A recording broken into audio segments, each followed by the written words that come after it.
Welcome into the Power Hour. I am Steve. That is C Red, the urban sensation and icon. We got the real deal Rion Skills here, rocking the Sean Danger wear. Very nicely done. And tonight, what a treat. We have a man that I never thought would be on this little show. So this is the most exciting night for me. Not that I haven't loved all of our guests, but we have a veteran, a legend, a man that has seen and done just about everything this sport has had to offer. This is Pauly Thomaselli. Pauly, how are you? Doing great, man. How are you? Thanks for having me on. I appreciate it. Man, it is exciting to have you. Your legacy. Do you ever sit back in your house sometimes and you look back at all the crazy shit you've done, and for as many years have you been doing it through all the promotions, and just go, God damn it. How the hell did I do all this stuff? I mean, no. sometimes as I'm doing, I'm going, oh God, I can't believe I'm doing this long. But a lot of the things I've done, man, like normally in life, it's kind of called on the fly. I don't really plan things. So when it happens, it happens. If something cool comes up, I have to take that advantage and run with it. And you do it very well, and you've been doing it very well for a very long time. Your tag teams have provided some of the great moments for me. I mean, I will still never forget that one hot summer's eve in Midlothian, Illinois, at the retirement match versus the family, and the fact that the Usual Suspects laser disc came into play. Never seen anything like it. Probably will never see anything like it again. And that's just one match out of thousands. We love a good origin story on this program. So kind of take us back to that moment as I'd imagine a youth, where you had that moment where you saw something either on TV or live that said, yeah, this is what I'm going to do for a long time. I mean, I started watching wrestling when I was about 5 years old. So I'm 37, almost 38 now. So that's quite a long time because I'm counting on fingers and toes. I always loved it. And then having Vito, my older brother, Vito Thomaselli and Sal, they liked wrestling and stuff. So, I just kind of followed in their footsteps. And, all growing up, this is going to be a big shocker to anyone that has seen me wrestle in the past 10 years. Growing up, my favorites were always Macho Man and Ultimate Warrior. So if you look at my outfits and things I do, chances are you might not know that those two are my favorite ever growing up. And if you walk into my house now, you might not know that those two are my favorite by all the action figures and paintings and things that I have hanging on the walls. So again, that was one of the pictures that I chose before I misspelled your name and had to shit can my promo poster. I'm sorry about really. I'm like, how can it literally says in big bold letters? Yeah. On that drawing, and that drawing is cool. There's a little story about that drawing too. That drawing PAULY So yeah, when you reach 51, Pauly, I hope you can remember shit and identify things better than I can, because it's a chore some days. But yeah, I used the picture of you and Craig in your face paint. It almost had a demolition vibe. In fact, I think that's what we were going for. That's what we were going for. So for quite a few years in a row, every Halloween, we decided to, be kids again and actually be able to dress up like who we wanted to dress up as. So the first year we did it, we were Ultimate Warrior and Sting, the Blade Runners. I saw pictures of that. Yeah, but as not as the Blade Runners themselves, but as the current, iterations of those guys. And then the year after that, we did Legion of Doom. So you might have saw some of those photos too. That was one of my favorites. Yeah, that was fun, man. That was a lot of fun. And then we did Demolition, and then we did Powers of Pain. So many great ideas and so many great matches. When you got trained and you started, where did that begin? Because I know C-Red, big Windy City guy. I've heard Rion talk about his origins. Where did you start? I originally started at PCW with John Burke and those guys there. Jared Priest was there as well. For so many people might know who he is. But then I was only there a short time. And at that time, Vito was traveling back from California to Chicago to wrestle for RCW, which later became Dreamwave. So there I started We literally missed each other. Yeah. So because I started in 2003 and I was gone by December of 2003. And that's when we all left PCW and started what is now AAW. So but in between that time, I started traveling and learning from Danny Daniels, who's one of the best guys in the Midwest you could possibly learn from, and just being in the car and just listening to stories from him, Ryan Boss, Brad Bradley. That was like the coolest time for me. Because again, I was at the point where it's like, I don't belong here. Like, I don't belong to be hanging out with these guys, but yet they saw something that let me hang out with them and pick them up. Like I was the young boy, I got to pick them up, drive them to the shows, get booked on these shows. And, the rest is history. And then from there, I started training with MSPW. Didn't have a school, but they were affiliated with Eric Priest School, the underground school of pro wrestling at the time. So then I went and trained with Priest for a little bit. And then from there, that was in 04. And then late 04, I got hooked up with Ian Rotten in IWA Mid-South. And that's when my career like totally took off. And say what you want about Ian, a lot of people have, shitty stories or shitty things to say about the guy. If it wasn't for him saying, hey, let's give this kid a chance tonight and put me in the ring with CM Punk, I wouldn't have half the things that I've gotten in wrestling. Because of that, Ian saw something in me. Punk said, no, this kid can go, give him a shot. And then from there, Vito and Sal started coming into IW Mid-South. And then we had a huge feud with one another, where it was always me and random guy A teaming with against Vito and Sal. And so that really helped me out. And then that pushed me. And then that got me booked in Philadelphia. And then from there, like I said, it just kind of blew up, And you've been in so many promotions. I mean, just the stories right now and the people you've worked with, are people that are known everywhere by everyone. And, I think the first time I saw you wrestle when I was a younger man and I was going to the one indie promotion that I would go to on at least once in a while was LWF. And I think that's where I saw you for the first time. LWF has achieved kind of a folklore legend over the years. It has this mystique, and totally. Some people react negatively when you mention those letters. Some people react with vivid, fond memories of it. What do you remember about your LWF tenure? Honestly, man, I only had a few matches with LWF. That was at the very, very, very tail end. But Vito, he was there. It was weird. So like when Vito started wrestling, it was, you stay in your own company, you don't wrestle anywhere else, that bullshit of no wrestling within 50 miles radius of the school and things like that. So then he kind of broke away from that. He started wrestling for Mike Bonelmo's WWA promotion. And then MCW popped up. And then LWF was there kind of this whole time. And when you looked at like the big three companies in Chicago, it was Windy City, MCW, and then LWF was like the EC, whatever you want to call it, like the ECW of the Chicagoland area. Okay. And they were like the renegade promotion that just needed the right people to look at them and the right people to show up and start wrestling there. And that was like guys like Dick Capri, Jason Rain, and if I'm being biased, my brother Vito. Yep. And that kind of put them on the map to go, oh, wait, these guys aren't just a bunch of shithead backyarders. These actually know what they're doing. And when you see the talent that came out of there, Acid, Jay Jensen, Maverick, the list can go on and on. Double M,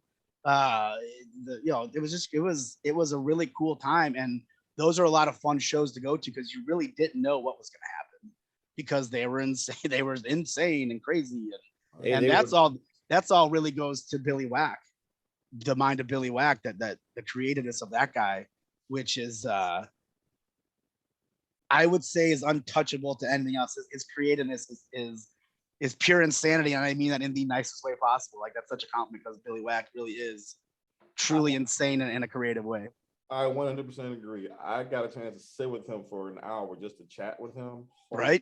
Just the way that he sees things, not just with wrestling, but just as a whole. It's like how are you keeping all this? He's very good at taking himself out of whatever situation he's in and looking at the big picture, almost like he's he can take himself out of it, put himself in a movie theater, and now he's watching the whole situation on a big screen going, okay, I can analyze this, I can think about that, I can do this, I can do that.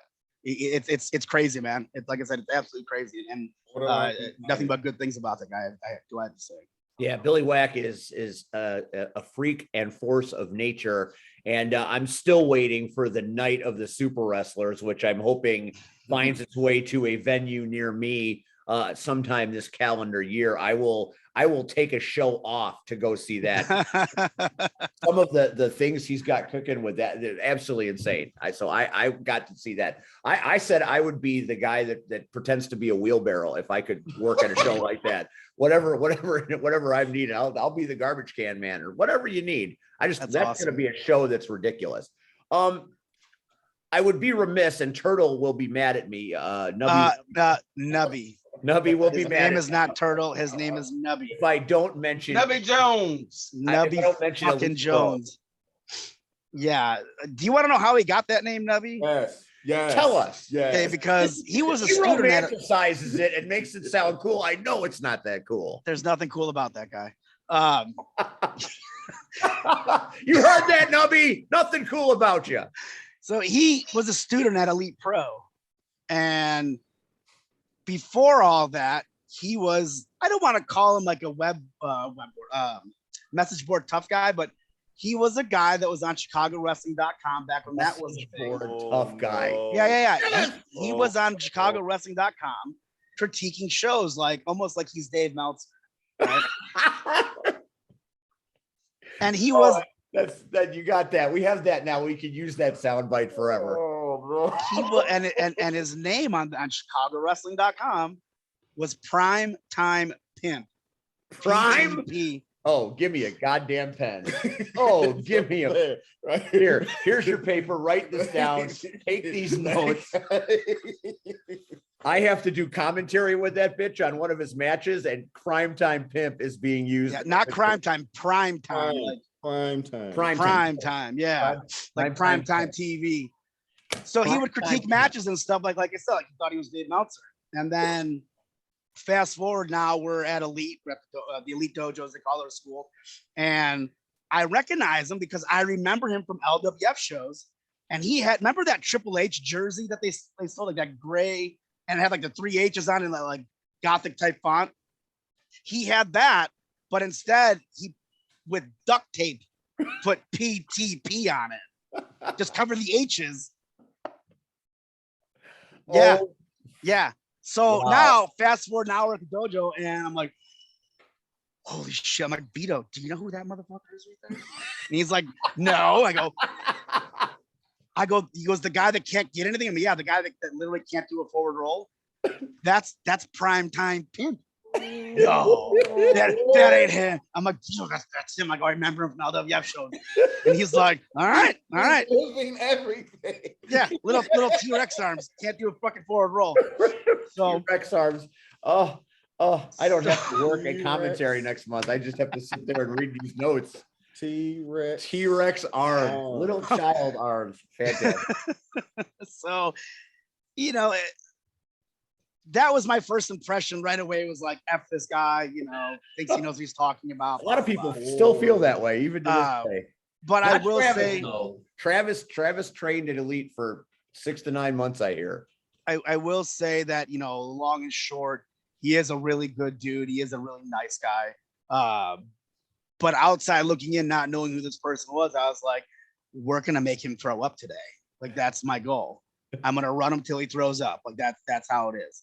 Because again, you sat and critiqued things and played, Dave Meltzer and never took a bump ever.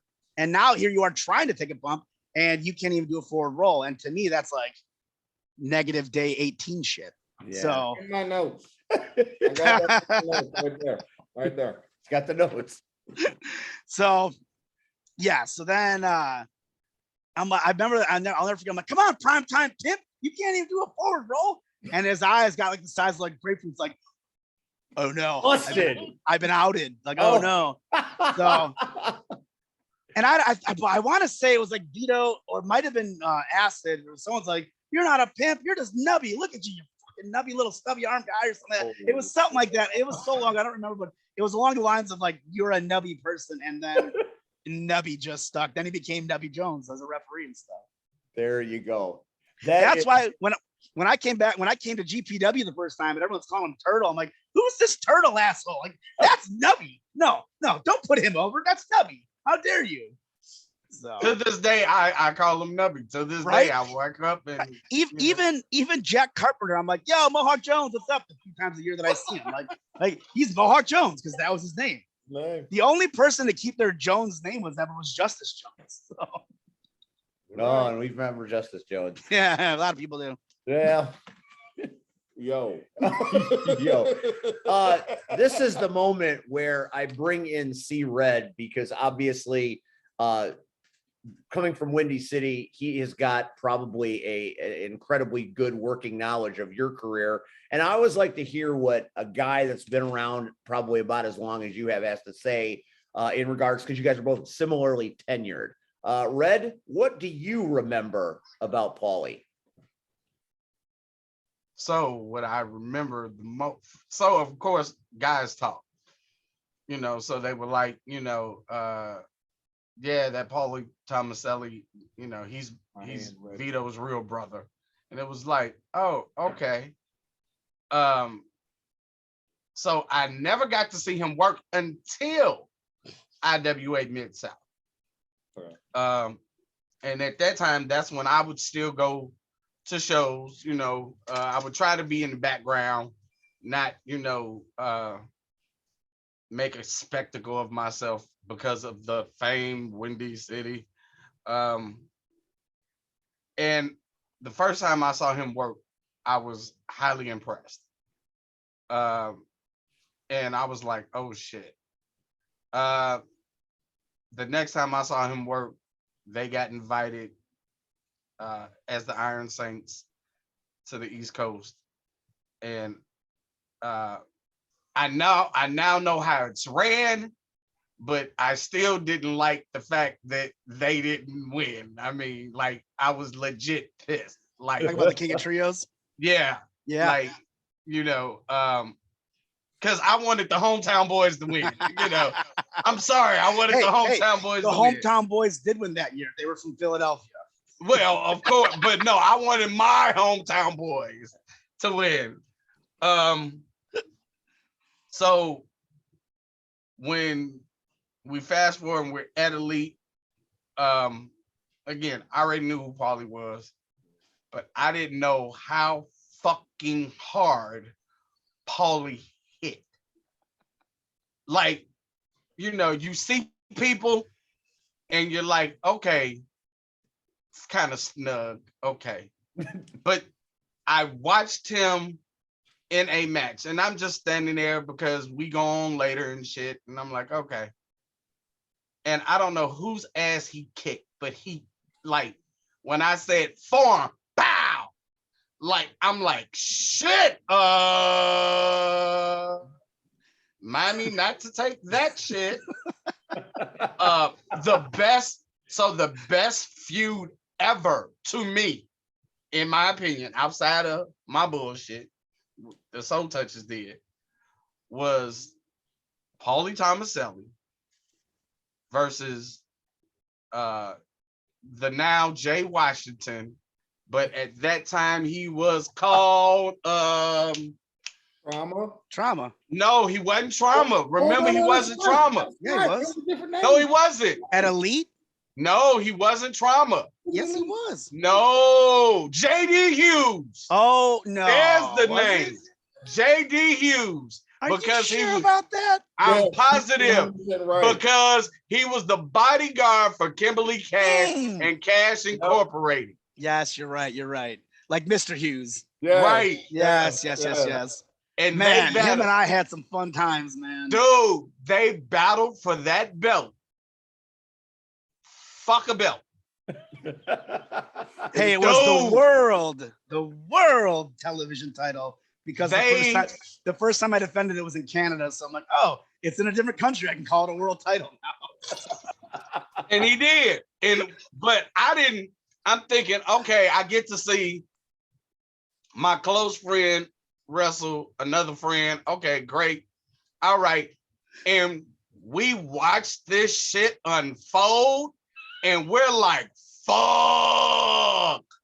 Now I've got to take Jay home. So I've got to, no big deal, right? I take him home like always. Dude, he's in the car and he's like, Good. and I'm like, dude, what happened? It was like, that damn Thomaselli, damn. And I'm like, fuck that. Good. So I made It's sure. funny he says that to you in the car at home, but after every match, it's like, oh, baby, thank you so much. Oh, that was so great. Oh my God, I love it. So this I do know. At that time in his career, he felt like he was so stagnant. And for him, he felt like to be in the ring with you and somebody of your caliber in his travel, he felt like that was helping him up his game. Well, I hope it wasn't. And it's so funny you guys say that, like, oh, my caliber is like, dude, I look at myself as no different than anyone else. We're all in the same venue. We're all on the same show. We're all here to put on a show and have a good time. And if there's a bar close by, go get a couple drinks after the show. If not, head your ass home and go to bed. Like, so thank you for speaking that way. Like that truly, like that makes me feel really good. And 10 years ago, Pauly would have been like, my head's exploding now. Now I'm like, oh man, like please don't say stuff like that anymore. Dude, but I mean, for me, so again, I can only speak for Red. Like every time I've watched you work, like it's just more and more intense. Let's be honest. Let's shoot for a moment. We're in an industry where, guess what? People are paying and they want to believe. Mm-hmm. When they get a Pauly Thomaselli match, regardless if it's a tag or single, oh, that shit's real. Especially when you have Craig in the corner with you.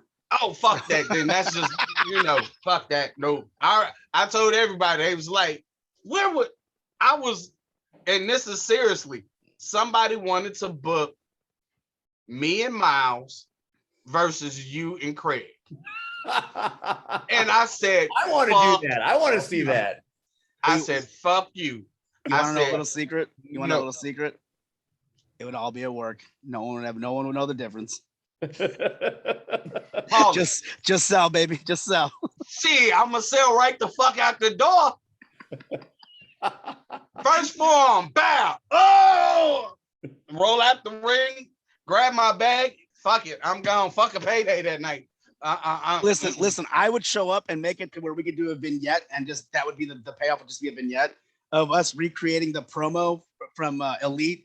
We were like, I got his cousin. He's real big. He's real big, and it's goddamn Ricochet standing on a goddamn chair, like, dude. What? For me, or my nephew's coming in. He's a good kid. He's real big. He's been doing this a long time, and it's TW3. Yo, Red. Dude, to this day, that's what made for me.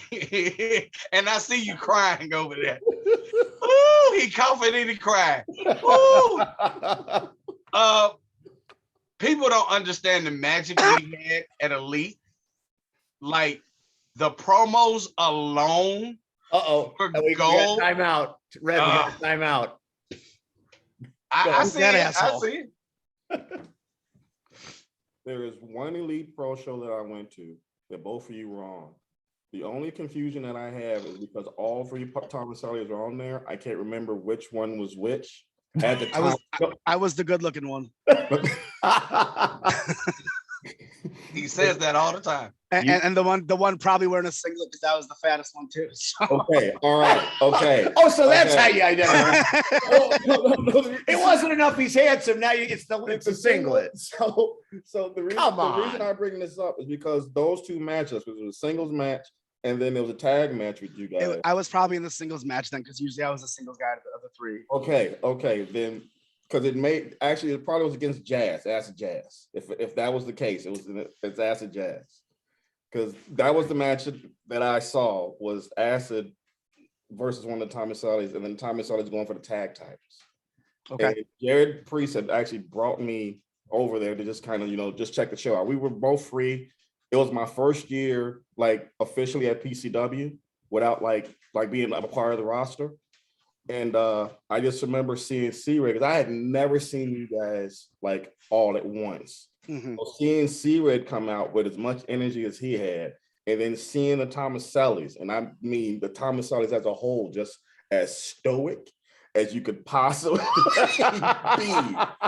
And this is what I love about it is just seeing the difference in characters between all of you.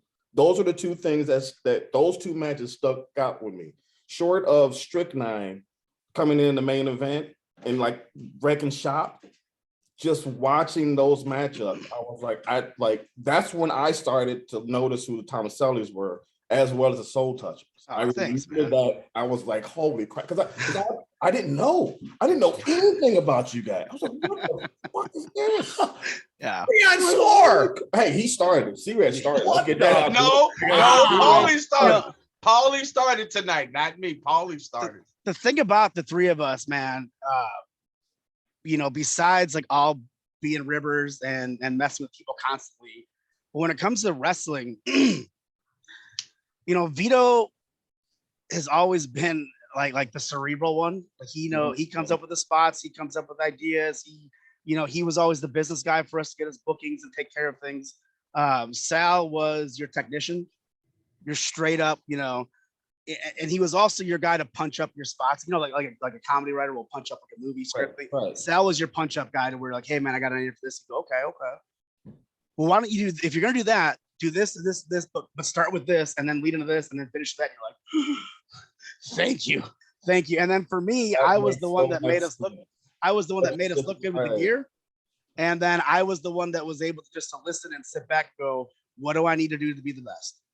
Okay, I need to hit hard. Okay, great. I do this. Okay, great. And then we step from there. And I was very fortunate. My entire wrestling career, I've always been very fortunate to have the right people around me to push me in the right way, to be better in the ring, to be better outside of the ring, to be a better person in general. That like I said, I feel so fortunate, so lucky for the people that have been in my life that have helped me out, because everything I've gotten, I haven't done it on my own. I was able to do it because of the right people having my back. Okay. And to that, like I said, the Danny Daniels, my brother Vito, Sal, John Burke, who helped me out tremendously at PCW. Man, like I said, I've always had the right people backing me wherever I was at. And like I said, because of them, I've been very fortunate, very lucky to have what I've got. Well, I just want to piggyback on a comment you made earlier. When you said people talk about Ian, and 9 times out of 10, it's in a bad light. And anybody that knows me knows I can't, for what he might have done to somebody else, I can't speak on, when it came to me and my guys, he did right by us. And I can honestly sit here and say there were shows where he told us, hey guys, I don't have your pay. And we were like, fuck. Okay. He said, but hey, we got a show in 2 weeks. I will take care of you. And guess what? When we did that show in 2 weeks, we got that night's pay and the pay that he owed us. Yeah, he never fucked us over on money. That was one thing about it. He never ever did that to us. When Jazz broke his leg, in the finals of the Candido Cup, which they won still, he didn't have to put on a benefit for Jazz. He could have just said, you know what, that's, it comes with the territory, oh, well, get better, kid, but he put on a fucking show. And for me, that earned all my respect, because, he tried to help out a friend of mine, during a difficult time. He had a baby on the way, he couldn't work, and it was like, you didn't have to. So I'm like, I will never fucking speak ill of Ian You know, he gave us a shot. And the crazy part, right after you guys had left, and I was so mad because I wanted you guys to face my guys. I wanted the Iron Saints versus, you know. And We had that at Elite, though. We did that at Elite. No, but think about it. Willie wasn't in IWA Mid-South. So we had trauma. So, you know, I kind of wanted that aspect versus the Iron Saints. Like I wanted that, you know, just as my personal thing. Cause I think wishing one hand and shit in the other to see what fills up first now. But I thought all three of you guys complimented each other. If you can kind of see where I'm. Oh, no, I know where you're saying, man. And I'm being a smart ass. I do appreciate it though, dude. And like I said, man, a lot of the times it was, all right, guys, what am I doing tonight? Because if you haven't put a match together with my brother Vito, it starts off being one of the hardest things in the entire world because his brain is constantly going. That he'll have a billion ideas, and so then you're like, which 7 of these billion are we actually gonna do? You're like, you have to kind of yeah. So that's why a lot of times with us when we would team up, I would kind of just step back and like go on my phone or just like kind of like, all right, well, he's gonna put it together. Because again, there was just so many ideas constantly spewing out. Then I would be like, all right, man, which one are we actually doing? And then we'd be able to put it all together. So but except don't shortchange yourself. Except when we were on tour with the Insane Clown Posse, because it got to the point where these guys were coming in, and Vito and I are the tag team champions for JCW. We're on the actual tour bus, you know, so like we're the ones hitting the towns on the bus, getting the, you know, dude, we're with the company with Psychopathic Records, and then some of these guys actually thought like they were going over in the match, like, yeah, so like who's going over tonight? Well, we're the champs. You know?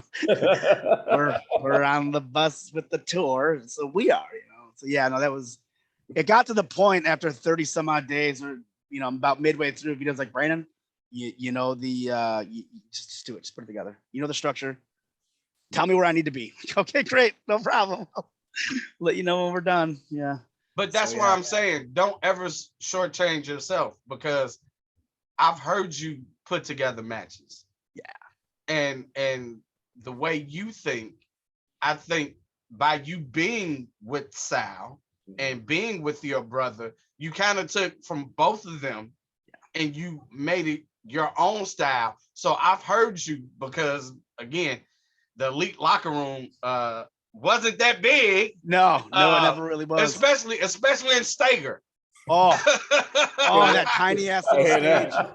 Man. Tiny ass little stage, man. Yeah. But think about it. Most of the time, you guys, especially if you guys like when you would have to work somebody like Jazz, you came down off the stage when we were in that little ass corridor, and that and to hear you call it, and it was like, fuck, like, okay, like, okay, I'm glad I ain't got to remember all that shit. Okay, but the way, that's one of the things, Pauly, I love about you, because it's the way you execute. Mm-hmm. Not only do you call shit, the way you go out in front of a crowd and you execute. And I think that's what makes, to me, you one of the best that I've seen, because it's how you execute. Because anybody can go out there and do moves. Yeah. It's how you execute said move and make me feel like, again, I believe. A lot of people, you know, again, especially nowadays, and everybody knows I hate this flippity flop shit. I hate it. Man. You know, I hate the flippy flop shit. And that's why I tell anybody, I'm like, oh, yeah, Hardcore Impact would end that bullshit. Yeah, they sure would. And it's not because y'all go in there, you guys don't go to hurt people, but guess what? At the same time, you make this shit look the way it's supposed to. and that is a asset to you and Craig. The way you guys do things, you guys are true professionals, and if I had my hat, I'd tip it off to you guys. There you go. I appreciate it, guys. Thank you, man. I was always trained. The major things you need to learn in pro wrestling is not to get yourself over. It's to get your opponent over.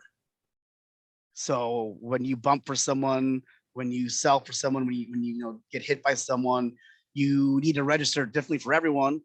But you need to register properly to put them over. And also, number two thing I'd say I would learn is that everything in pro wrestling is exaggerated. So I'm not the biggest guy in the world, but when I'm out in the ring or I step through that curtain for the first, half a second, in my head, I'm 6'5", 275 pounds, and I'm ready to show the world like what I got. So that's why when I am in the ring, I always like during my entrance, I get up on the rope and it's just like I'll always look at the upper corner of where the wall meets the ceiling. I'm not looking in the fans. I'm pretending like I'm in the Allstate Arena. Right. Boom. Hey, again, I want to present myself to them so the people up in the upper balcony that's not even there can see me and present myself again, doing things in the ring as I'm moving. I always try to be more open and make myself look bigger than what I actually am, because again, that's what wrestling is. It's a show. It's literally LARPing. You're live action performing, but you just happen to be in the ring. You're not in a forest somewhere with swords. Speaking of live action role playing, I was talking about this earlier. The retirement match. That was as good an example of getting into a match with all the accoutrement, and I thought it was just going to be your typical hardcore match, that we've seen 100 times. But you guys did some crazy different kind of stuff in that particular match. I watch it from time to time to be inspired. When I want to do commentary, I like to go back to the matches that are exciting and what would I have said here? What would I have done there? What should be said here? And it kind of gets me in a rhythm so I can do it. That's what your matches do to people. They're memorable and they take you in a moment. And when you see it, you go right back to that moment when you're like, oh my God, this is just the best. So what do you remember of that match at GPW from a few years back? Wow. After that talk up, I kind of feel bad about what I'm about to say. That's okay. I've had so many people tell me how great of a match that match was. And I love Braun. I love Ivan. I would wrestle those two guys any day of the week and twice on Sunday, however cliche you want to get with it. I would love to do something like that again. I don't really remember. I remember a big tire being involved in the match. I remember brawling all around. I remember Braun did. There was something with a golf club, I want to say, to a nut shot. I don't really remember, man. Like I said, like that match. It's not that match doesn't stick out to me. It's not that I don't necessarily care for that match. It's just that was just another. We were doing business, and we were moving on to the next spot to have that story going on to have Craig and I become the haters at GPW. So I guess I should have went back and watched that match. Just like nothing really extremely stands out to where I'm like, oh man, yeah, I want to redo that spot or anything like that. That is that's a great answer in the fact that it's just kind of business as usual for you. These matches that maybe you don't consider to be some of your best, that some people look at them and think they're some of the best matches they've ever seen. So, that's a testament to the professionalism Red was talking about earlier, because for us, what a great, spectacular night that was. To you, it was a Saturday night. There were Legos involved. Yeah, we had fun. Like I remember having fun. I remember all that stuff. But I don't know, man. Like you want to like for instance, one of my I have two matches that always stick out to me, no matter how long I've been doing this. That are two of my absolute favorite matches. And the one match probably isn't that great, but for me, and Red's gonna mark out for this because he was there. I think he was there. Was the alternative match against me and Acid, and all the alternative league that Elite had was an MMA. It was MMA. It was worked, kind of like we knew who was gonna win or lose, but you went out there, you just beat the shit out of each other. Okay. And the first one they had was it Dave Allen? Yes. Red. Okay, Dave Allen and Bailey Mannix. And so they went out there, they kind of did their thing, and they're like, I remember Vito and Ben going like, dude, do we have to nix this? Like, do we have to nix this league? Like, I don't know if it's gonna get over with the boys. And then at that time, Acid and I were like, let us do that. We'll go out there and punch the shit out of one another. Let's go do this. I'm like, okay, great. So we went out there and punch the shit out of each other. As if right on cue. His No, eyes were as big as dinner plate. You don't understand. So first of all, wait, is this the funny part? No. I already told you none of that tonight. We're ready. We're ready for the funny part. Here's the funny part. There you go. All right. Get home. That is number one. So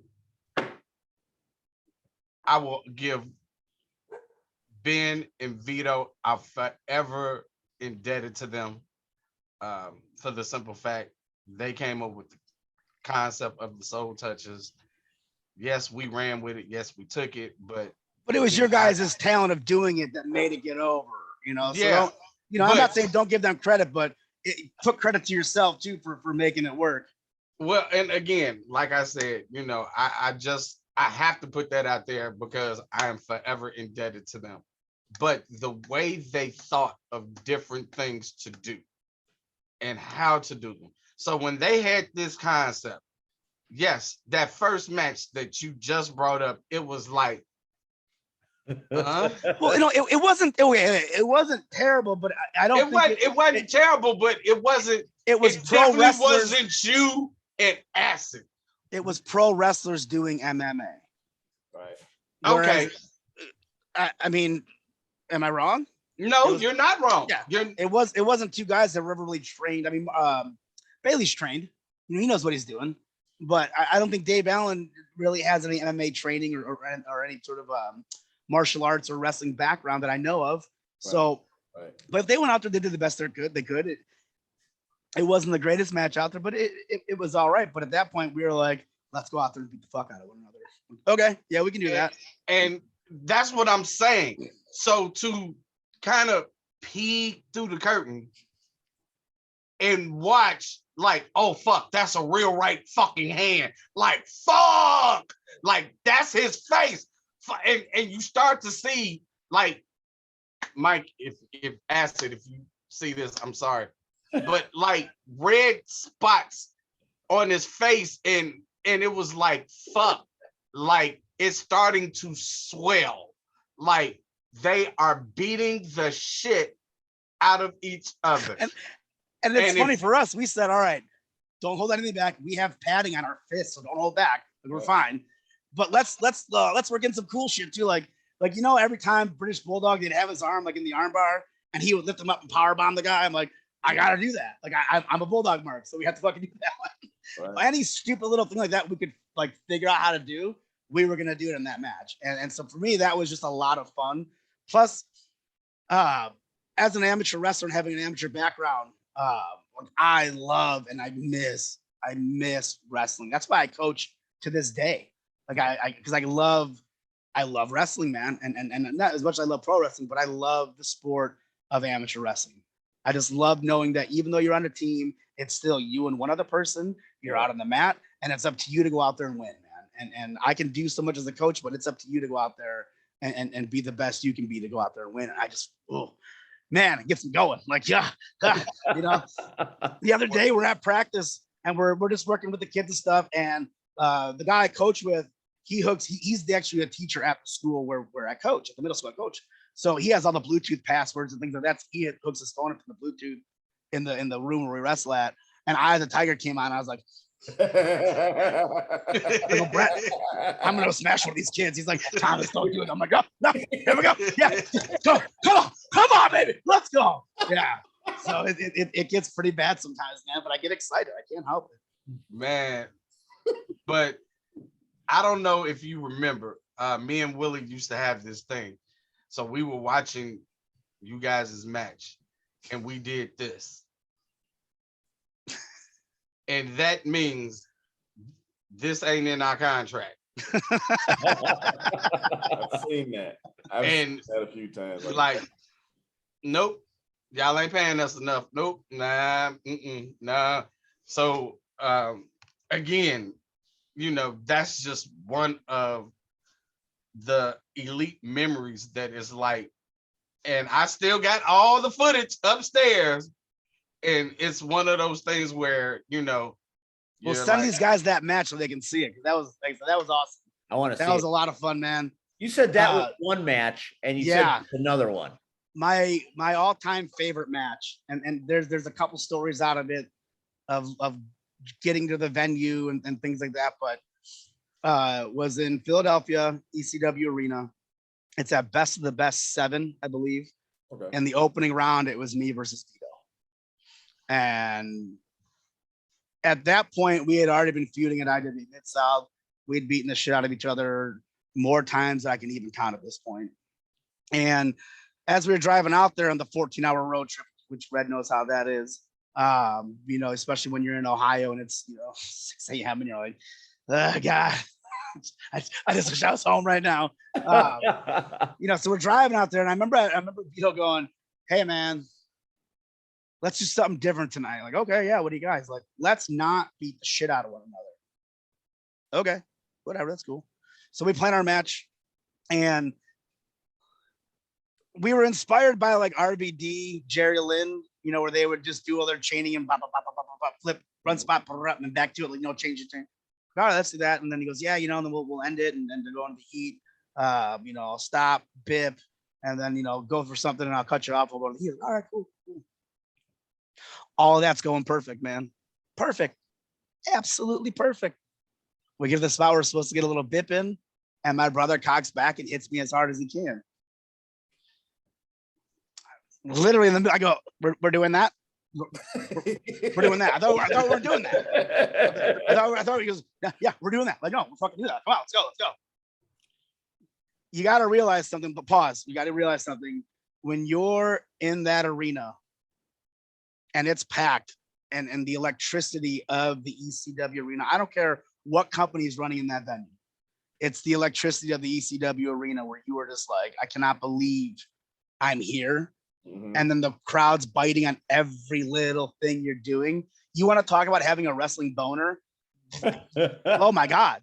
Oh my God. Wasn't that one of Nuffy's names at one point? Probably. Mini boner. Yeah, but you know, just you literally, the most fun I've had with clothes on was doing stuff like that in the ECW arena. So again, unpause. My brother 4 hours as hard as he can. All right, let's go. So I cocked back, like, no, it's on. And I just blasted. He like went down to his butt, like, no, we're not doing that. I'm like, oh yeah, we are. Get up. Come on, buddy, here we go. You know. And we did a few other things, went to the outside, and it was the first time that I'd ever taken a brain buster onto a chair. I'm terrified. Like, I'm not, no. And he's like, trust me, dude, if I'm gonna protect anyone, I'm gonna protect you. Fair enough. All right, cool. Okay. So there's a great picture of where my head just like this far off of the chair where Vito was brain busting me onto the chair. And then you know, like real assholes, by that time that didn't kill me. We got back up, fought back around, got to the entranceway. And there they had a ramp that went down to the ring. I ended up hitting with a Canadian Destroyer onto the ramp and getting back in the ring and taking it home. Like, yeah, you know, just like I said, a lot of cool things. And to the point, we do our thing, match is over, I get my arm raised, and we hug in the middle of the ring, and we have the ECW arena going, Thomaselli, Thomas. And like, I remember hugging him and him going, dude, we did it. Like, we did it. Like, fuck everything else. We did it. We got over with the Philadelphia crowd. And that was like, I'm not crying. You're crying. I work out. Shut up, you know. It was just really awesome. And then we got in the back. I remember Drake Younger going, man, what the? Like, you boys are crazy. Like, Vito's like, what? He's like, man, I'd never take a Canadian destroyer on that ramp. What is wrong with you? And Vito goes, man, if he won't do it, I feel pretty good about myself. Like, yeah, fuck yeah. Right. Very nice. You know what? It is crazy. Red, give me 1 second, then I'm gonna let you go. We have this, I believe, is episode 81 of this show. We've done 81 of these shows in a year and a half. And that might be the greatest story we've ever been told by anyone. So thank you. That's worth the price of admission alone. Go ahead, Red. What Pauly just said, I can concur. The first time we walked into the ECW arena, like, I guess for lack of a better term, yeah, my dick got hard. Yeah. I mean, You're a little nubby? no. Little. No. Because it's so, and here's the funny part. Own it. That's oh my true. God. Y'all, I'd be drunk already.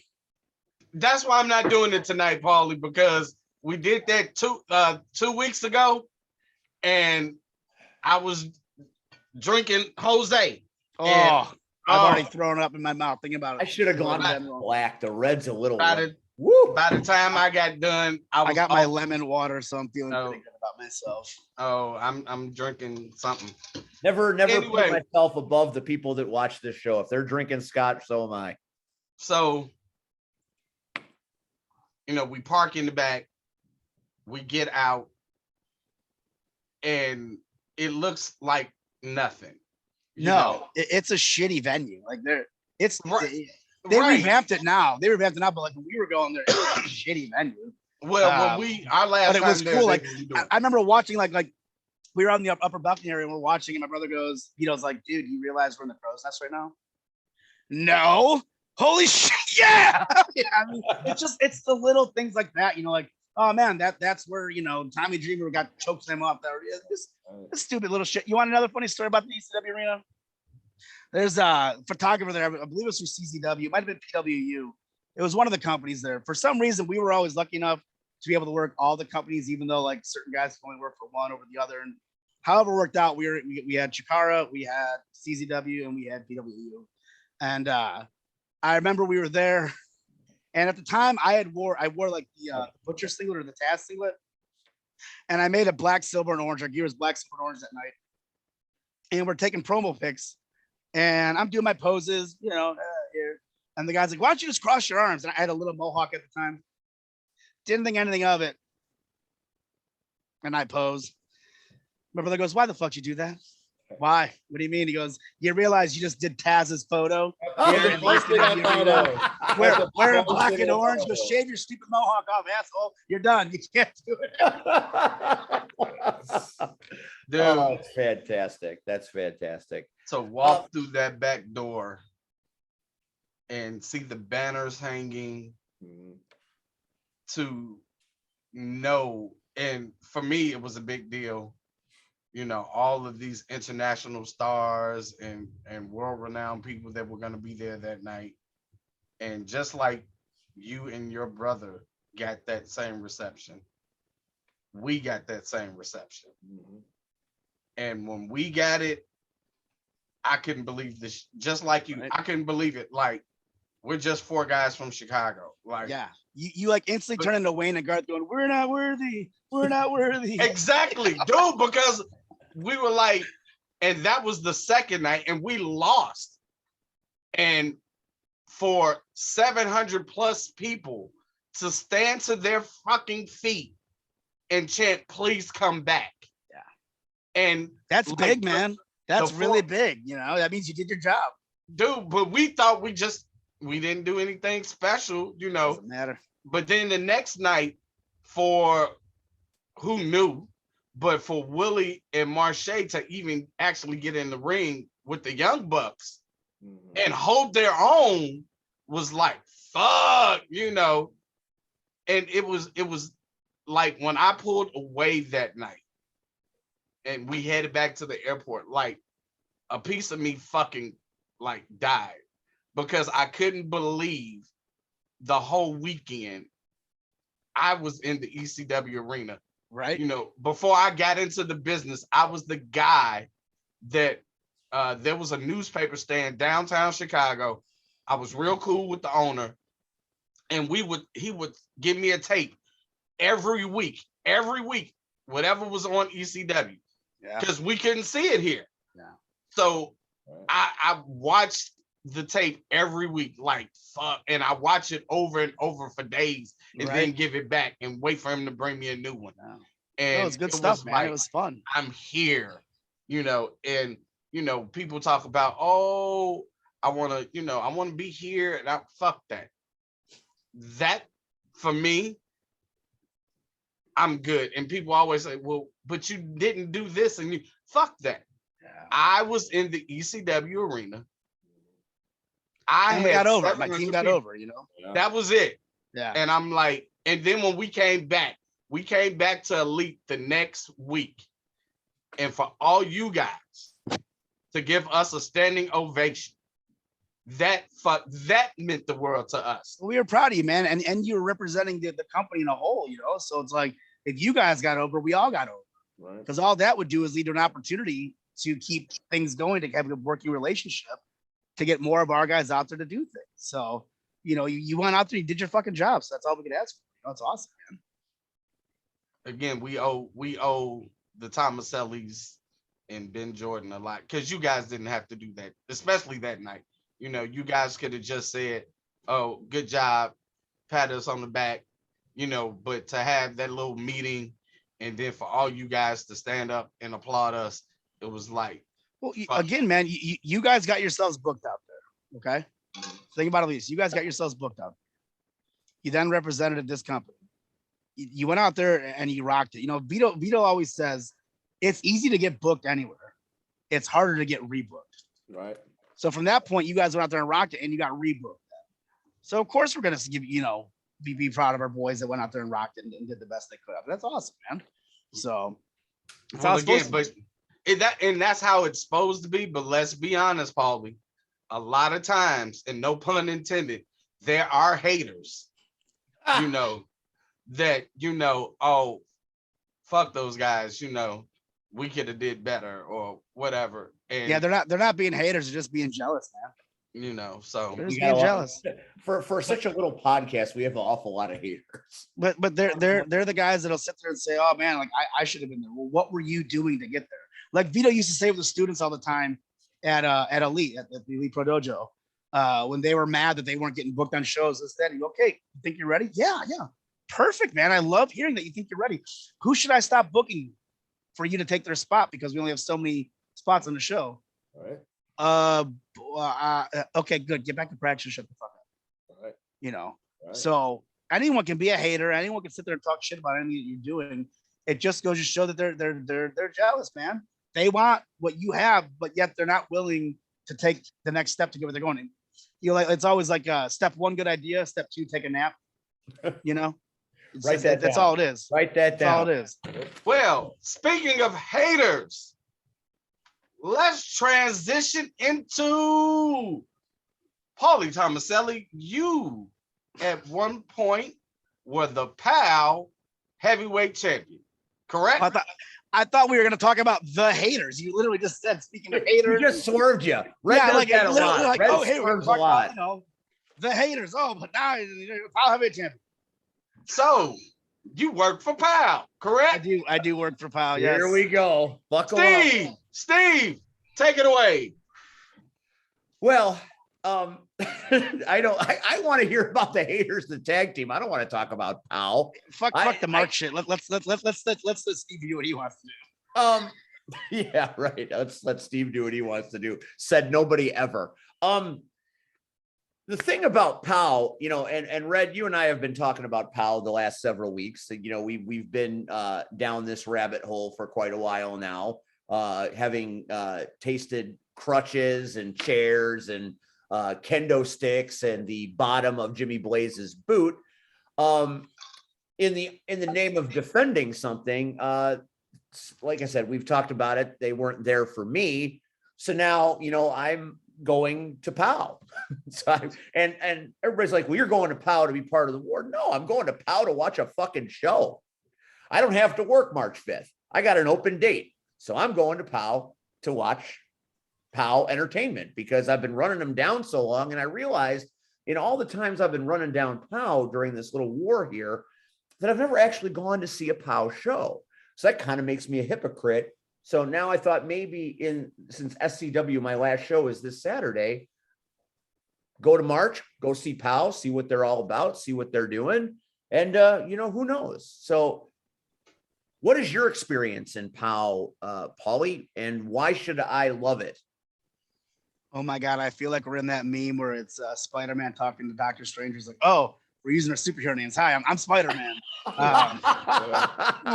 Left swerve here. We do that kind of randomly here. It's not always proud, but we still we do it for the good of God and country.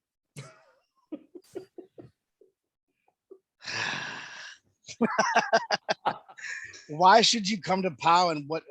We repeat the question? What?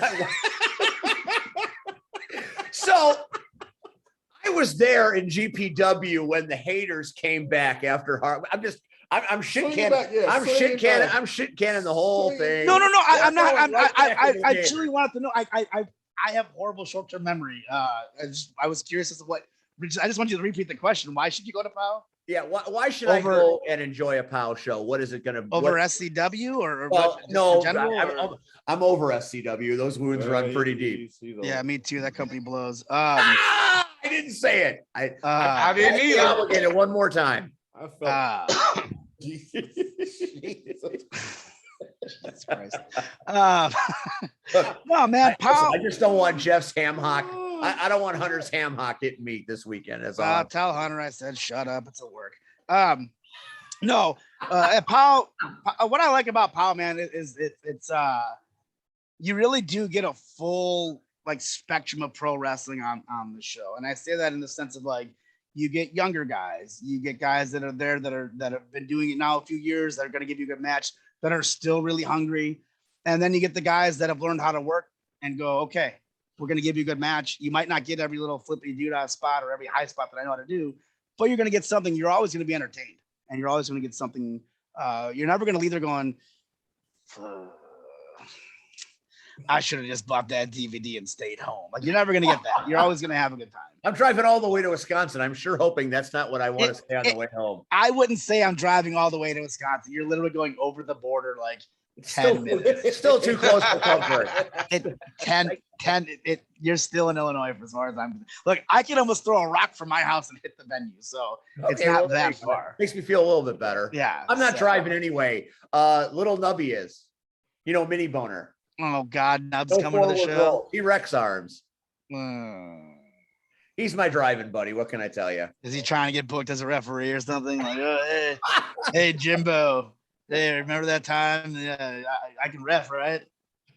The primetime pimp is driving. Oh, got a new car, so he can drive this time. Perfect. That means you can get drunk. Well, I feel like I kind of need to at this point. I've been plenty. Yeah. Are you still actively working at POW? Yeah. Are you going to be at Rumpoles on March 5th? I will be. Yes, I will. So I will get to shake hands and perhaps enjoy. Maybe I'll go to hug you and you'll punch me in the balls. I don't know how. There you go. Yeah, there'll be a dynamic there. No, I call this time of year from November to March. Luke's wrestling hiatus. Craig goes on his Luke wrestling hiatus because his son Luke is wrestling, and being the good father that Craig is, so it's hard for me to shit on him when I'm like, motherfucker, there's so many storylines. I wanna dick tap him, but I never would. So yeah, no, I'm still. That's another Nubby nickname, Dick Tap. Yeah, Dickhead Jones. So and Dickhead Jones, write that as well. Yes, I'm still actively there. I just started something with Joey Chichi, so I'll see where that goes. I don't know exactly what's going to happen with that. So, speaking of Craig and Luke, C-Red and I did commentary at the big DWA show not too long ago, back in November, where that was the perhaps match of the night. I think it certainly got the largest pop of the night. That's for sure. That was quite the melee. What are your thoughts on that particular situation? It was the longest match of the night, that's for sure. And half the crowd left after that match was over. Because Luke knows how to sell tickets, man. That was fun. That was different. That was odd. That was so many different things to describe it. I've known Luke since he was, in single digits in age. So to see him now, like, and I'm sitting here where I'm sitting right now at my sewing desk, making him a singlet to team with me and Craig that night was odd. If I'm being real honest, it was odd in a good way. But I mean, shoot, man, he's been to enough shows. He knows enough about everything else that he knew exactly what to do. And he was in the corner like, hey man, what should I do? I'm like, just play to the crowd. Yeah, just get him going. Go, come on, Dad. If you say come on, Dad, the crowd's gonna bite on that toe. He's like, okay, cool. He's a good kid, man. Luke's awesome. He qualified for state this year, which is amazing. And dude, I'm proud of my my nephew from a brother from another mother. I'm super proud of him. And to be a part of that match, it was cool because what's up, bud? Who is that asshole? That's the timeout flag. Oh. So Paul, Fred, you better have a reason to cut off Pauly. You cut him off. You cut him off. You better be a reason. Because I have to say this. Not only is Craig an awesome father, but Pauly, you are an awesome father also. Oh, thanks, man. I've seen, your social media, and nothing makes me more happy when I see guys that I know and they're spending time with there she goes. Hey, there we go. Hey, how are you? Hey. Say hi. Hi. Go relax. Love you. So dude, and again, I knew you and Vito before kids, and to see you now as fathers, so I just had to throw that out there. Oh, thanks, man. I appreciate it, dude. You are an awesome dad, so keep doing what you're doing. So. Oh, thank you. Yeah, we try, man. We definitely try, but we had good parents ourselves, man. My parents are literally second to none. I wouldn't trade them for anything, any amount of money, anything in the world. So they're cool, man. They were hard on us when we were kids, but they had to be at times, I remember my number one thing, and I even said it to my daughter, where she's looking at me like, the fuck did you just say? Where I'm not your friend, I'm your parent. I'll be your friend when you're an adult. And I'll never forget my mom saying that when I was a little kid. Going, you're not, I don't like you. You're not. No. That's fine. I'm not your friend. Right. That has to happen because if you don't set boundaries, they run amok, and it's a hot mess. Yeah. Well, I'm fortunate enough to have a really good kid, man. She's a good daughter, doing great in school. She's doing all day kindergarten right now and crushing it, doing dual language. So super, super proud of her, man. I'm definitely I'm not a doting father. Like I said, don't look at my Facebook page. That's Brandon. That's not Pauly. So you say tomato, I say grapes. Anyway, the point of the matter is, so now where do we go from here? So we've talked about your past. We've talked about the present. We'll see you at POW on March 5th. Are you thinking about maybe the end of the road coming? Or are you planning on just taking it a year at a time, a month at a time? What's the end game for Pauly Thomaselli, the well-traveled veteran? It's funny, man. If it wasn't for hardcore Craig, I would have been done with this shit, 7-8 years ago at this point now. Really? But teaming with him, yeah. I had gotten to a point where it wasn't fun anymore. It wasn't fun to, get the gear made. It wasn't fun to drive to the show. It wasn't fun sitting at the show. And for those of you that were, at the shows with me, you could tell I was just a miserable prick. Whereas I'm telling jokes, I'm really just being serious. Like, no, I don't want to be here. So I'm going to be miserable. And here I am. And then team with Craig, and you knocked over the candles. getting together with Craig and really be, we knew each other. We were friendly with one another, and it was fine. And then we had a couple good matches, and things were cool, and it was fun and this and that. And then I remember we worked the Dudley Boys for Blitz And the match wasn't the greatest. There was, you know, it was just kind of like whatever. We kind of felt like by at the end of it that we literally like kind of just laid down and died because we were like kind of marking out for the Dudley Boys.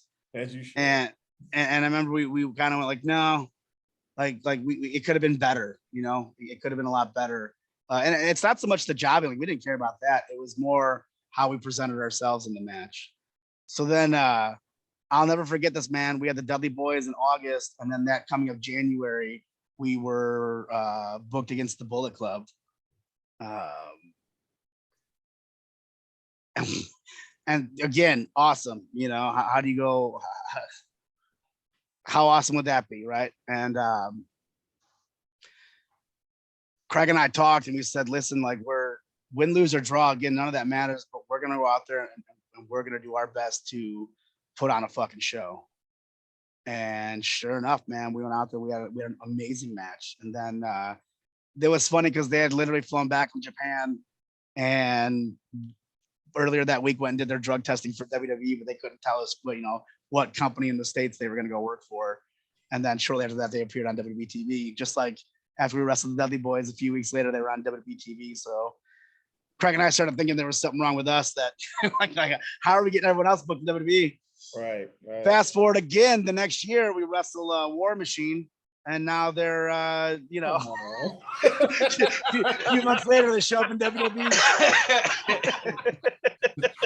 So Screw me once, shame on me. Screw me twice, shame on you. Screw me 3 times. There's something in the water. Our new gimmick was, Jesus hey, Christ. if you want to get booked in WWE, try us in. We'll get your top tag team booked in WWE. So, My God. yeah.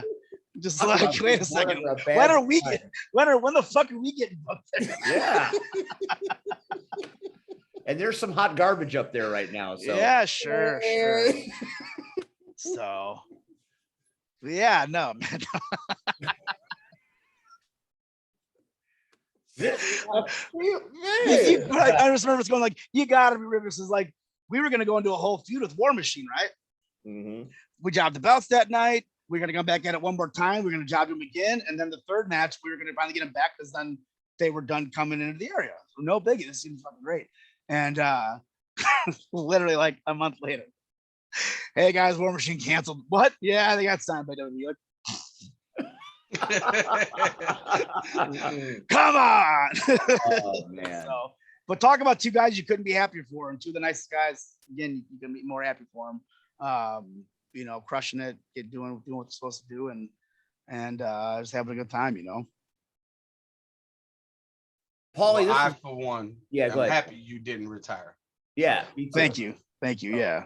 You know, And now I actually am now I was kind of like, I don't really want to go to POW. Now I'm actually glad I'm going because I get to watch you do your business, and that Oh yeah. will make me happy. Yeah, man. We'll have a lot of fun there. It's a good time there. I love the POW shows. One, they're super close to my house, so like there's no complaints there. That's how I feel about Warrior. I can run to and not die. That's how. There you go. Two, you know, the shows always start on time, which is big for most people. And three, they end on time. They end relatively quickly. There's only 6 to 8 matches a show, so you're never sitting there going like, oh my God, I cannot believe you've been here for 3 fucking hours. Like this. Yeah, is there's insane, some commentary gigs where it just won't end. Yeah. What else to say? Yeah, no, it's not like that. They're like, there was one time I worked nights. So I work Friday, Saturday, or Thursday, Wednesday, Thursday, Friday, every other Saturday night. So there's times where like when there's a POW show, I don't go to bed at all that day. So I'm literally up for over 24 hours. So I'm grateful for when like I go to a POW show and I'm home by like 10:15. I'm like, all right, well, time to go to bed. Like, see you all tomorrow. it's pretty nice, man. And I've known Jimmy since I was 14 years old. So there's not many dudes out there that I'd go to back for anything. And Jimmy's definitely one of those guys that no matter what, I'd go to bat for. I'm gonna have his back because like I said, I've known him for so long, and the respect factor on both ends, it's there. You know, very few people do. I say, hey man, I love you. I'll talk to you later. I hope you're doing well. He's one of those people that gets that when we talk on the phone and stuff like that. So, you know, for what it's worth. I'm using this. That's your third time out. You're Third done. time out. You're I'm done done. for the half. You have no Done. more timeouts. Well, This was Ryan Matthews. He sells these at the show, so I just use it as a timeout for me. That's cool. So I wanted The to. fact that that's the worst explanation for anything. That's Oh no, I don't fantastic. have to say anything because Does he do like the political gimmick or something? Or He's the sexy boy next door kind of thing. I think we've done shows together, but yeah, okay. Anyways, You have. well the reason I do this is because I'm He's not even flipping sure through if the you- phone. I'm like, what are you doing? I'm not. We even have a sure if great you guest remember and you're this. flipping through your phone. I'm not even sure if you remember that this was a thing, but I'm going to show you. So here you go. I was hoping you were gonna bring that up. Yeah, dude, the man cow crew. Yes. Yeah. Yes. Very nice. Again, thank you, pro wrestling, because you know what? I never would have been able to do Yeah. something like that if it wasn't for pro wrestling. I never would have traveled the country on a tour bus if it wasn't for pro wrestling. I wouldn't have met some of the greatest people in my life if it wasn't for pro wrestling. You know, Sal, for that matter, never would have met Sal if it wasn't for pro wrestling. Mhm. The dude, I literally talk to him every day. You know, he lives in California, so it works out with my work schedule. So that the final question, was it all worth it? I guess it kind of was. Becoming a pro wrestler? Yeah. Oh yeah, of course it was worth it, man. I'd like to hear it. I just like to hear you say it. Yeah, no, it was definitely worth it because not just for, again, like I said, the traveling things, the the experiences, being on TV, fun things like that, just the life lessons you learn. You would not believe some of the lessons I've learned in wrestling that have gotten me out of trouble in life in general, whether it be, with a nutty Man. girlfriend, you got to work on the fly, or you get pulled over by a cop, again, you got to work on the fly. Hey man, I know I was driving, but let me baby face my other. Come on, baby. Like, here we go. Come on. It's the double down. Start clapping, buddy. Start Red's clapping. done that a number of times. Yeah, you get that on, you get that guy on your side, oh my God, job interviews. When I was interviewing, I was within my own company, but at the time I hated the job that I had. I love my job now, but I was trying to move up and trying to get a better job. So I would literally bid on anything. I bid on the supervisor role and I was still in an entry level position, but I'm like, fuck it. We'll see if I get it or not. You never know. I literally go in this interview. I'm interviewing with the plant manager. It's the same company, the same campus, but a different plant that I was in. So I had to interview with a different plant manager. And we're talking back and forth. And I had the reputation of being the wrestler and stuff like that, the pro wrestler guy and stuff. And I'm interviewing with him and he goes, so like, what makes you think being, a material handler that you could be a supervisor? I go, let me tell you something, man. I go, you ever have to coach wrestling? He's like, I was a wrestler in high school and college. I'm like, all right. You ever coach middle schoolers? He's like, no, screw that. I'm like, I coach middle school wrestling. I go, if I can get 40 to 50 middle school wrestlers to sit down and shut their mouths and listen to me, I think I get some grown ass adults out there on the floor to do what I'm supposed to do. Right. And he's like, you're the wrestling guy. I was like, yeah, I'm the wrestling guy. Like, yeah. And now I'm having going, fuck. Like, okay. Well, I'm not getting this job now, And he goes, have you ever met Bobby Lashley? And I went, is it okay if I pull my phone out right now? And he goes, yeah. I go, him? And I had literally just met Bobby Lashley this Saturday before that at JCW. And we're like, hey, me and Bobby Lashley. He's like, oh my God, it's Bobby. Like, it turns out Bobby was like his cousin's roommate in college when they were on a team together and stuff. So yeah, so it was like, whoa, thank you, pro wrestling. Yeah. Stop and clap. Here we go. That's the style. And that's what we're going to call this episode. Thank you, pro wrestling. Yeah, thank you, pro wrestling. Pauly, I was so overjoyed that you wanted to do this show. And now that you've done it, I want to have you back again because we barely scratched the surface we of barely anything, scratched the Yeah. surface. And we'll I'll be in touch and we'll get you back on here real soon because you I forget a feel- lot of the things that you do till someone starts bringing stuff up. You're like, oh man, we did do that, or we did that. That did happen. we got our notes and we're good. Got to get Nubby on the show too, just to fuck with him. I'm gonna bring Nubby on the next time you're on because I just think Perfect. that you can shit can him the whole night, which will be great. I'll enjoy that. Oh, yeah.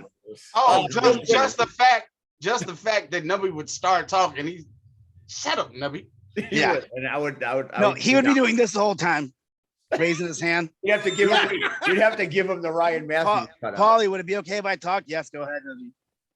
And then as soon as he starts talking, you go, anyways, fuck that guy. Yeah. Go run the ropes anyway. Yeah. Pauly, you're a delight. You always have been. One of the people that's always been super nice to me at every show that we've been on. I've always appreciated that. And I recently had experiences with some vets where, you know, they're not very approachable for no good reason. And, you know, I really appreciate those that are.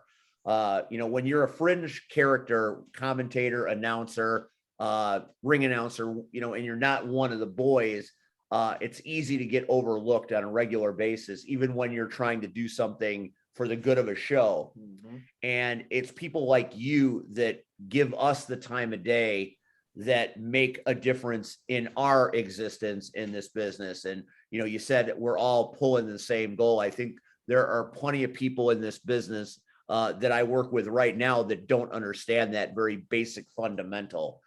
So it's refreshing to hear you say stuff like that, because it means a lot to somebody that's kind of on the outskirts like I've been for the 8 years I've been doing this. Can I give you a little advice then?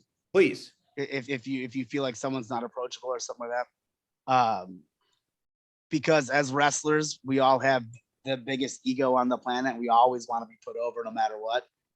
What you need to do is you need to go to guy A that's unapproachable and go, hey man, you know, whether if let's say you don't know, but hey man, I'm Steve, nice to meet you, this and that. I'm the commentator tonight. Is there anything you want me to put over in your match? Any big moves that you like to do? Anything that I can really, you know, because my job is to get you over. As soon as someone hears that, they're like, cool. Yeah, let me talk with this guy, because now they know that you're gonna put them over. Buddy, you're my best friend. And you might even get a beer out of it at the after party. You know something? That is sage advice that I have used for a while now, and it doesn't always work, I have come to find out. Well, then you know what you do? You bury the shit out of them, or during their match, just go, okay, that was a clothesline. Anyways, hey, yes, that's it now. And now you're talking my language. Yeah, whoever your opponent, because then that guy doesn't matter. Right. Is that guy, what he does in that ring tonight, is that going to affect your day-to-day operations as far as paying your bills, going to work, you know, having a relationship, any of that? Well, then fuck him. Who gives a shit? Again, you're still educating me all these years later, and I always appreciate. I mean, hell, I got Vito giving me dietary advice. Yeah, don't take that from me, but take that from him for sure. Yeah, he got me 50 pounds really quick, which I appreciate. Wow, good for you, bro. I can see it. I can see it in your jowls that you're not. Yeah, I actually have them. I wasn't aware that I had them, but now they're right. I remember the first time I dropped down from like 240 to 215. People were like, man, I can really see in your face how much you lost weight. I'm thinking to myself, how big was my fucking head? Good Lord. Yeah. You see it in my face. Oh God. Yeah. It's a revelation each and every time. Pauly, again, on behalf of all of us here, thank you for taking time out of a Tuesday night. Thank you guys. I hope you had a good time, because I know, speaking for these two, we had a great time. I had an awesome time, and I definitely would love to come back again and just to shoot the shit and talk. And that's all we do here. You know, war stories. Shit, you know, we shoot shit and we make enemies wherever we go. That's what we do. Yeah, I see people shitting on you like on the post of them. Like, oh, okay, cool. Well, listen, anyways, I don't have to tell you. Like, fuck not off. Quite as approachable as you'd think, as apparently. Yeah, well, I guess you don't have that kind of face. I guess I don't have that, but I got jowls now, so I'm making progress. No, I'm saying you're less jowly. You're less jowly. Yeah. So I'm eliminating jowls. Yeah. But the enemies are popping up as the jowls are going away. There you go. It's a trade-off that I can live with your Jim Cornette shirt on. I love it. So it's great. Well, you know, I got to look classy here, at least for now. So we're gonna send this out, and if you get bored and you like, fuck these guys, this is so stupid, then you click off, and thank you for everything. See, Red, we've got a few things to talk about before we go, and we're gonna do this in rapid fire fashion, because there's no way I was gonna cut Pauly Thomaselli off as he. Oh, hell no. You got a little show this Saturday night in Hobart. The ARC gonna wreck CTW in Hobart. Is that correct? Talking to you. I'm talking to you, ARC. Already? Really? Yeah. Really? No. What? You're not gonna wreck it? So Renee Van Peebles, Here's the the funny queen part. of me. Paulie's leaving. It's not because I don't. I gotta get going here, guys. All I right. get it. No. Goodbye, Take care. Paulie. We love you. Thank Good you. night, Paulie. We'll set this up something again The soon. living Take care, legend. guys. Good night, Paulie. Good I'm night. out of here. Peace. Buy the shirt. Buy the shirt. Yes. It's a merch ref. Okay. So actually, I'm kind of glad that he left because I know this was going to just rub him the wrong way, and I don't need that. We were having a good moment, right? We had all kinds of nubby bashing. It was fun. All right, Red, let's take this shit to the next level so we can get this over with before I get divorced. So Renee Van Peebles of the ARC in action against Celine Gray this Saturday night at Flatline, Hobart, Indiana, crash tested wrestling. I don't really give a shit. I don't work there anymore, but I want to help you in the ARC because I love you. And I appreciate that. But again, who the fuck is running the company? Well, a lot of people think it's you. A lot of people speculate that C Red is the man behind that you're gonna walk out in the road and you're gonna rip that shit off. And it was me, Austin. So I'm gonna suspend me and Miles. Well, it's all work, right? It's not a suspension if you suspend yourself. Just give yourself the day off. Just giving yourself the day off with pay. Yeah, okay. That's the ARC way. So, C Red, are you the new man in charge? Because if that's the case, then Cameron's going to shit himself. No, me and Cameron are on great terms. We are. Are you really? Come on. Yes. I've been gone for a month and you're on good terms with that stroke? What? You know what? Me and Cameron had our differences What is happening right now? as men. What We is talk- going on? No idea. So high society is high society. The ARC is the ARC. And Oh my All God. I can he is the say- new man in charge, isn't he? all I can say, I all don't- I can say is whoever is in charge, I feel sorry for you because you have two massive groups that guess what? We all want the same thing. Now, at some point, maybe we'll collide, maybe we won't. But at this point, it's bad for everybody else.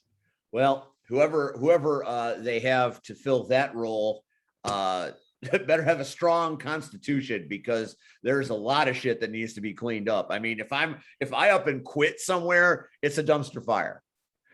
Because I was at crash testing the first time around until the bitter end. We didn't jump ship then, did we? We kind of went down with it. Was it out there? You acting like I You were was there. there.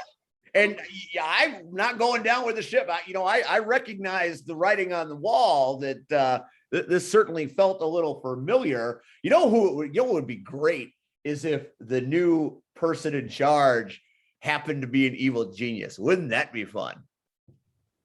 Everything mind. everything old is new. Well, of course you wouldn't mind because he's a member of ARC. I wouldn't mind. I Give wouldn't you a mind. pay raise. Anyway, other Hey, speaking of which, I'm reffing that match. I'm telling you now, I'm reffing. you're your reffing match. that match. I'm reffing your On match whose authority? Who booked you as the official? versus you and the White Phenom. I'm just putting it out in the atmosphere. I'm putting that in the atmosphere. Are we gonna do that at IPW? Captain America versus the White Phenom with Feud Red as the ref? Nobody would watch that. I don't know. What? I don't think anybody would watch I that. don't know. Yeah, my wife wouldn't watch that, but that's neither here nor there. Other matches this Saturday night in Hobart at CTW's season premiere Flatline. You've got the Fierce Turtle, the Primetime Pimp, Nubby Jones, T-Rex Arms, no forward rolling ability, Mini Boner, Little Nubby. The Turtle will be in action, taking on Chris Miller, a man I finally destroyed at CSW.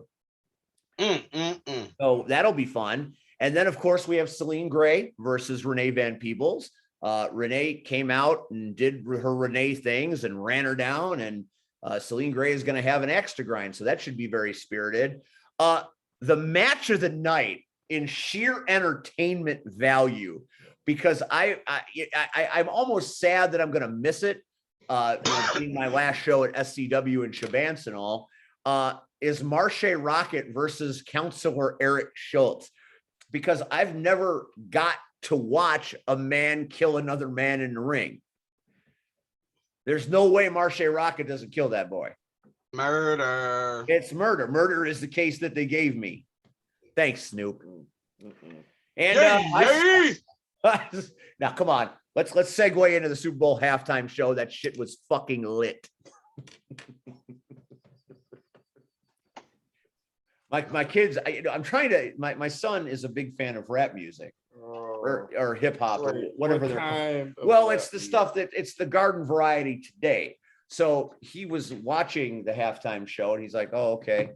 And then sometimes in the car, I bust out the hits, death row hits. Mm-hmm. You know, little "Without Me" by Eminem, and a little Snoop Dogg, "Gin and Juice." Mm-hmm. And he looks at me like I'm crazy. There's no way. There's no way the music today is as good as that, right? There's no. Oh hell no, hell no. It can't be. The music today is, first of all, garbage. So I'm sorry if I offend anybody that's listening. Rap music today, as a whole, you fucking suck. I almost got into a fight with some old white men at work that came in dogging the halftime show. And I'm like, well, why didn't you like it? And they're like, well, I couldn't understand it. What didn't you understand? What? They're all from, that stadium is in the hood. It's the perfect place to have these guys and girl. And it's historic. Yeah, it looked like Avengers. Did you enjoy Katy Perry riding on a magic unicorn opposed to this? I mean, what the fuck? Dude, to me, this Super Bowl. It wasn't Prince, but it was better than a lot of and that's what so that's to me, my top 3. Give me top 5. Top 5 off the top of your head. Top 5 Super Bowl shows. Go. Prince, Michael Jackson. He stood in that ring for 3 minutes of his 10-minute performance like this. Didn't move. People were shitting their drawers. The man didn't. You want to talk about selling? That crowd was on fire, and that man didn't say a word, didn't move a muscle, and he held 50 million people in the palm of his hand. So MJ and Prince, Michael Jackson, Dr. Dre, and the Entourage. Yeah. 4 would be. Don't say it. Do not. If you go down that road, you can't go back, because although she's Queen Bee, when you're playing with Coldplay, you ain't Queen nothing. Don't say it. Don't say it. Don't do it. Don't do it. So Coldplay. You can't say it. Where you live, it is embarrassing to say Coldplay. Well, but you see how she looked. But we all saw how she looked. I'll take that party. I'll take that away. And my last one is Janet Jackson. Well, Janet, everybody, we all had crushes on Janet Jackson. It's fair, right? I mean, yeah, but anytime you never knew about you, is that the hottest fucking video in history? Anytime a boob pops out on national TV. Well, Justin Timberlake was there. He was the recipient of the boob. Hey, get off of Timberlake. I like. You can sub in Timberlake for the Queen Bee. Yeah, sub that one in. Tag. It's a hot tag. It's a hot tag. All right, so there we go. So don't miss Crash Tested Wrestling Flatline this Saturday night, Hobart, Indiana. I wish all of my former locker room mates great. And to whoever is going to be running this ship after this show, best of luck, brother or sister. Best of luck. If it's you, Red, ain't going to last too long. I always last. So while C Red is in Hobart, I'll be over in Shabance doing my final lap around SCW. And we've got some great matches that I was given today to talk about on this show, because like I said, I would fulfill my contractual obligations. Max Holiday, your friend, takes on Cody James from POW Entertainment in a second installment of their rivalry. Max Holiday beat him Santino Marella style the first time around. And Cody James and I have got issues. We've had them for years now, it seems like. And he was in the ring when Mistress Misery whacked me with a kendo stick, and he laughed pretty hard and stepped on my face as he left. So he likes to slap me. Happens all the time. So I'll be enjoying Max Holiday and Sue taking liberties on Cody. You've got Baynex versus the Sheik. Now, the Sheik, I did an interview with the Sheik when he turned Iranian again. And he Pearl Harbored Baynex and Natasha Crane. And he said he'd done the last 4 years to set up Baynex. You want to talk about the long game? You 4 years to turn on somebody. That's a lot of hate. So Baynex versus Sheik in a grudge match. Then we've got ARC South, as Miles Mercer will be in Shabance with me, taking on Chris Ward, the Squared Circle Psychopath, although I'm not sure he's going by that anymore, but that's the last information that I have. And they will be in a Shabance street fight. What? Red, what's a Shabance street fight? Is it like an Englewood street fight? No, but it's first of all, Oh. I'm Here's the funny part. no, it's not the funny part because I'm suspended again. Why does everybody?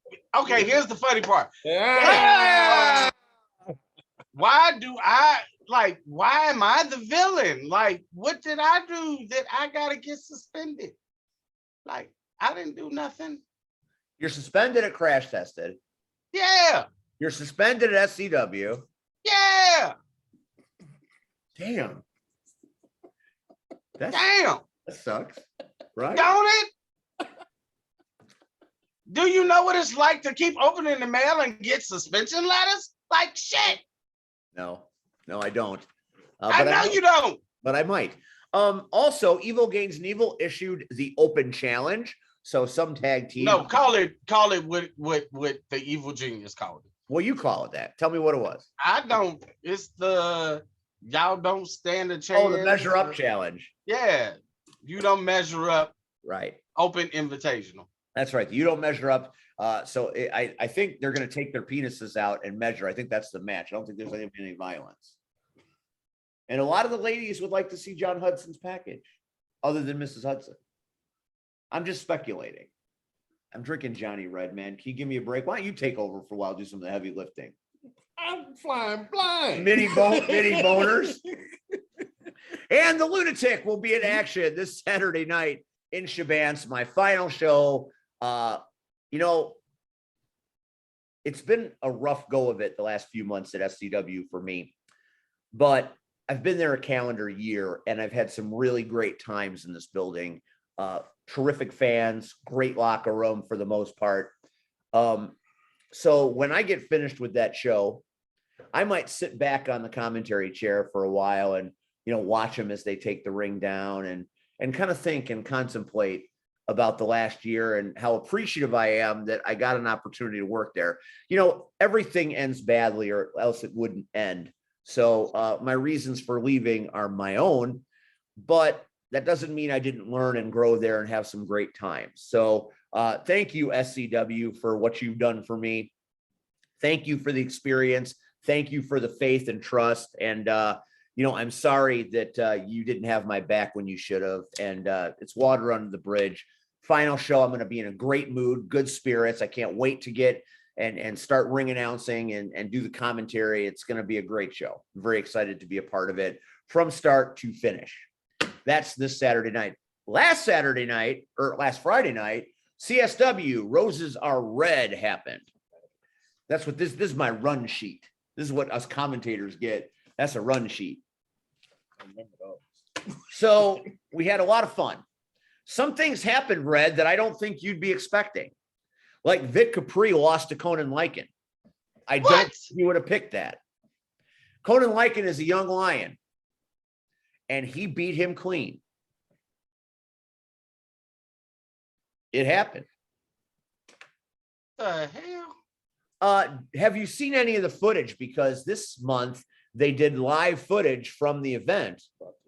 And you can see some of these matches. You can see the opening where I called Mario Pardua out and he and Eric Schultz got in my face. And then the Alpha Lion, TJ Steele, came in and wreaked havoc. TJ Steele, big winner, as he works his way up the rankings to getting that title shot. Our friend Ryan Matthews, where's Ryan? Got it. Ryan Matthews run the scrambled eggs match. It was very exciting. Sky Blue wow. involved in that match. CNC Destruction involved in that match. They got into a physical altercation, Miller and Cody James, where Cody James took Christine, the sledgehammer, and threw it out in the street. I got him. I've been trying to get him since October 2020. I got those bastards. They're mine and they're done. Wow. Speaking of those that are mine and done, Steve Boz does exactly what I thought Steve Boz could do, and he took down the monster Hades. Stop. And made him bleed. Stop. You're looking at that, Boz? aren't Yep. you? Yep. So the new Metro champ is Steve Boz, who has now completed one of the few Grand Slam victories.